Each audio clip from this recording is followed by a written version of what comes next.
The Universal Declaration of Human Rights, proclaimed in 1948 by the United Nations Organization, represents a milestone in the progress of human civilization and defines religious freedom as the individual's right not only to change religion or belief, but also to manifest his religion or belief in teaching, practice, worship, and observance only with the permission of the person and not by force.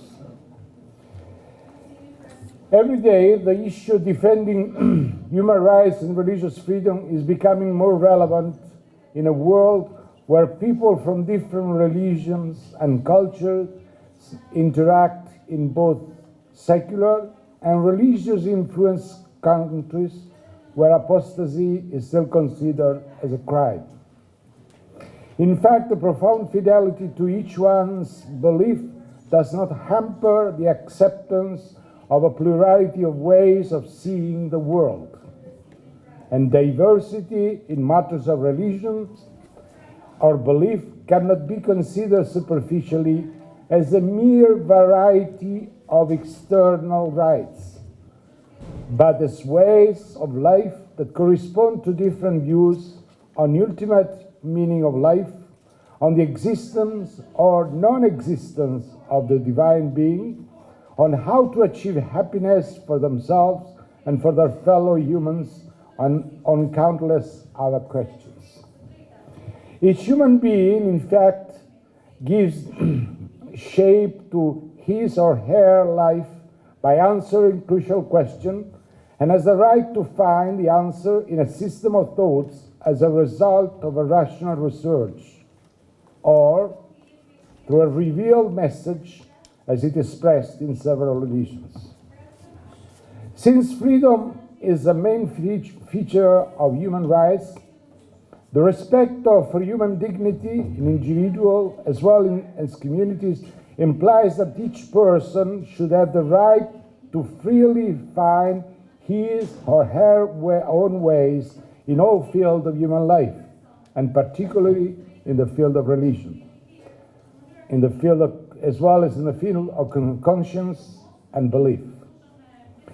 This includes the freedom to adopt or change your religion, to try to persuade other, including through missionary activities, to express one's belief in public or in private or in public, to manifest their convictions, to educate their children in conformity with their beliefs, and even to abandon a religious community altogether. It is in fact part of human nature, an inner desire to overcome the barriers of a limited world and to find a global, transcendent meaning in life, as it emerges in a religious system as described by the Catholic Church in a document of Vatican II. Men expect from various religions answer to the unsolved riddles of the human condition, which today, even in former times, deeply stir the hearts of men. What is man?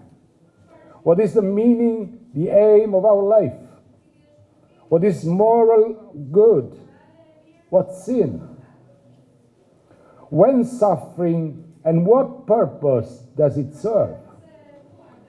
Which is the road to true happiness, without death, judgment, and retribution after death? What finally is that ultimate inexpressible mystery which encompasses our existence? Whence do we come, and where are we going? It is this natural desire to have such question answered, which is present from ancient times down to the present among various people, that should be defined as basic human right in the form of religious freedom. In order to approach the issue, there is a preliminary question about the universality of human rights and their grounding in the universal structure of human nature. In other words, can we speak of natural law? The issue has been a topic of a lengthy discussion among jurists and philosophers, and it is central to the debate among those who are trying to define where, in the preamble, emerges inalienable rights of human beings that transcend the positive law of states and which should be kept as a reference and norm. Such rights are not simply granted by the legislator. They are declared. That is, the objective existence that they already have prior to the ruling of the legislator is made manifest. In fact, they derive from the acknowledgement of dignity inherent in all the members of the human family. This seems to be a sort of super-rational set of supranational set of inherent and inalienable rights for every human being, or a natural law document which was put into paragraph by representatives from all the world, from all regions and religions. Consequently, the idea of universal human rights refers to the concept of humanity having a common law based on the human nature and known simply through human reason. The idea is that there is a natural law prior to all positive juridical determination is already found in classic Greek culture. It then developed with Plato and Aristotle and through the Stoics, for whom it became the key concept for a universal ethic. In the Roman context, Cicero states that natural law is the supreme reason inserted in nature which enjoins on us but what must be done and possibly and prohibits the contrary. Consequently, nature and reason constitute the two sources of our knowledge of fundamental ethical law, which is of divine origin as expressed in Middle Ages by Thomas Aquinas, who was able to critically refer to natural law as expressed by Platonic, Aristotelian, and Stoic traditions. For Thomas, natural law, lex naturalis, is the way to share the eternal law present in the mind of God. The natural law is nothing, I quote, nothing else than the rational creature's participation of eternal law. A similar vision can be detected in Islam in the concept of nature, fitra, as expressed in the Quran and the Hadith, as belonging to human being even before his being a Muslim. This concept is connected with the principles of Sharia, usul al-Sharia, or the goals of Sharia, maqasid al-Sharia, which are the universal intention of the divine legislator. In fact, Muslim canonists in the Middle Ages distinguished between the goals and the decisions of Sharia.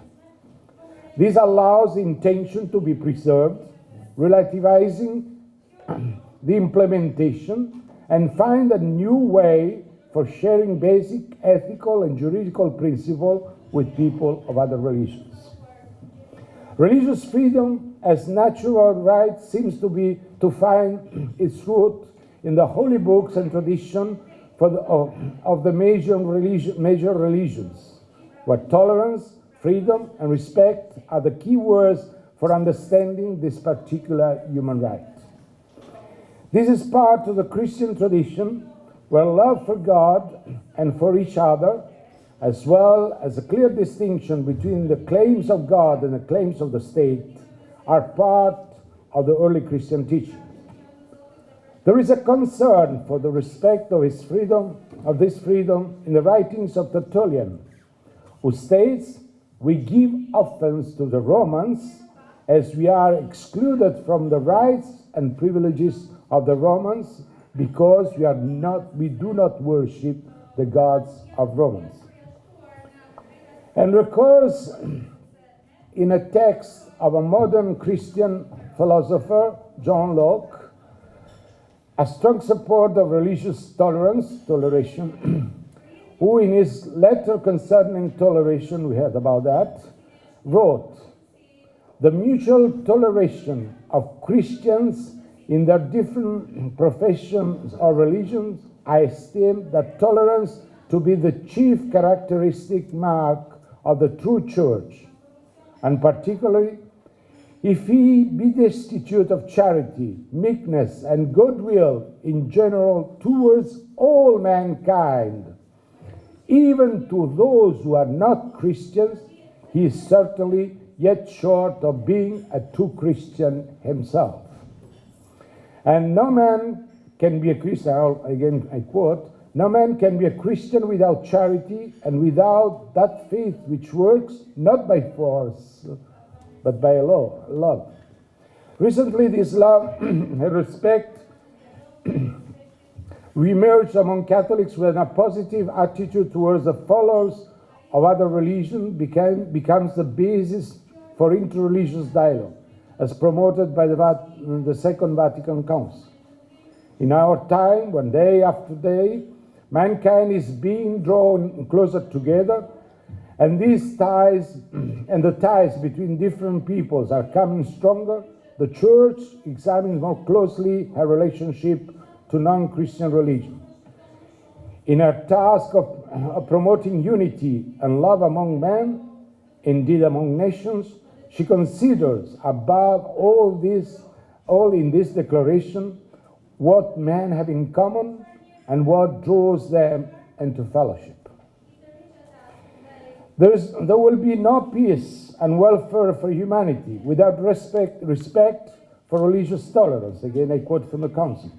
This Council greets with joy the first of these two facts, respect, as among the signs of time.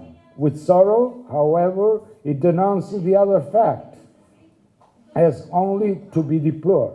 The Council exhorts Catholics and it directs a plea to all men most carefully to consider how greatly necessary religious freedom is, especially in present conditions of the human family.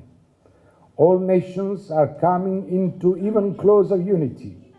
Men of different cultures and religion are being brought together in closer relationships. There is a growing consciousness of the personal responsibility each man has. All this evident. Consequently, in order that relationships of peace and harmony be established and mankind and maintained within the whole of mankind, it is necessary that religious freedom be everywhere provided with an effective constitutional guarantee, and that respect be shown for the high duty and right of man freely to lead his religious life in society. In the Islamic tradition, the importance of accepting a pluralistic world, which is clearly expressed in the Quran. If Allah had willed, He would have made you a single people, but His plan is to test you in what He has given to you. It is also the Quran that supports religious freedom. No compulsion in religion. La ikraha fid din. Rectitude has become clear from error.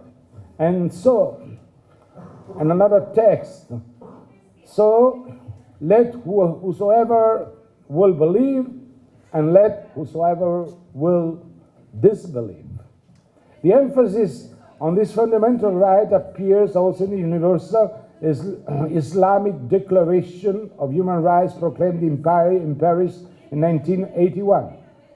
Every person has the right to express his thoughts and beliefs as long as it remains within the limits prescribed.